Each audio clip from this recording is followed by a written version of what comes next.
মৰিয়নীত চাঞ্চল্যকৰ ঘটনা পুনৰ নিৰুদ্দেশ এজন ছাত্ৰ মৰিয়নীত এগৰাকী নৱম শ্ৰেণীৰ ছাত্ৰ সন্ধানহীন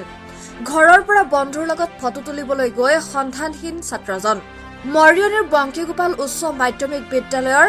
14 বছৰীয়া নৱম শ্ৰেণীৰ ছাত্ৰ সুৰজিত গগৈ ওৰফে মাইনা নিশা নিউ সোণোৱাল অঞ্চলৰ এখন দোকানৰ চিচিটিভিত দেখা গৈছিল মৰিয়নী জেঙনি জংগল ব্লকৰ নিবাসী বিনোদ গগৈ আৰু জুনমণি গগৈৰ কনিষ্ঠ পুত্ৰ সুৰজিত গগৈ পুত্ৰৰ শোকত ভাগি পৰিছে পিতৃ-মাতৃ সন্ধানহীন পুত্ৰৰ তদন্তৰ আহ্বান আৰক্ষীক news desk report any express ঘটনাটো মানে এনেকুৱা হৈছে কালি প্ৰায় 3 মান বজাত ইহঁতে মানে ফটো উঠিবৰ কাৰণে মানে আপোনাৰ সোণাপুৰৰ বৰ্ডাৰ মানে তালৈ ফটো মাৰিবলৈ গৈছিলে ফটো মাৰি ঘূৰি আহি তেওঁ ঘৰলৈ নাহিলে অলপ আঁতৰত থাকিল আৰু 2 নম্বৰতে আৰু এজন ল'ৰাই আকৌ চাইকেলত তেওঁক বনগাঁও বোলা দলং এখনত নমাই থৈ তেওঁ ঘৰলৈ গুচি আহিলে আৰু আমি গোটেই ৰাতি বিচাৰ কোচাৰ কৰিছোঁ গোটেই ৰাতিত আমি একো সন্ধান পোৱা নাই আৰক্ষী কাপ চাপিছোঁ সন্দেহ মানে তেনেকুৱা হৈছে এতিয়া কিজানি আমাৰ ভয় লাগিছে কোনোবা দুঃসাহসিকৰে আহি পিনি তেওঁক তাক ধৰি পানি কেনেবাকৈ ঠেলি দিব পাৰে পাহাৰ ৰোডৰ কিনাৰত নাইবা তেওঁ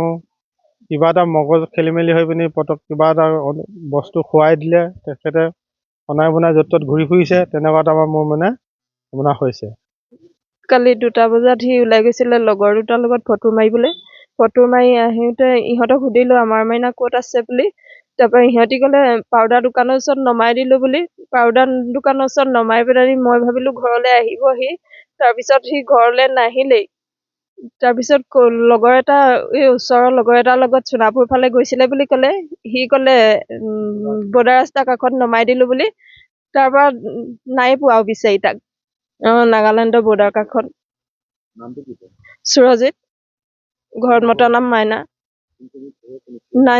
9ত পঢ়ে বংশীগোপাল নাগালেণ্ডৰ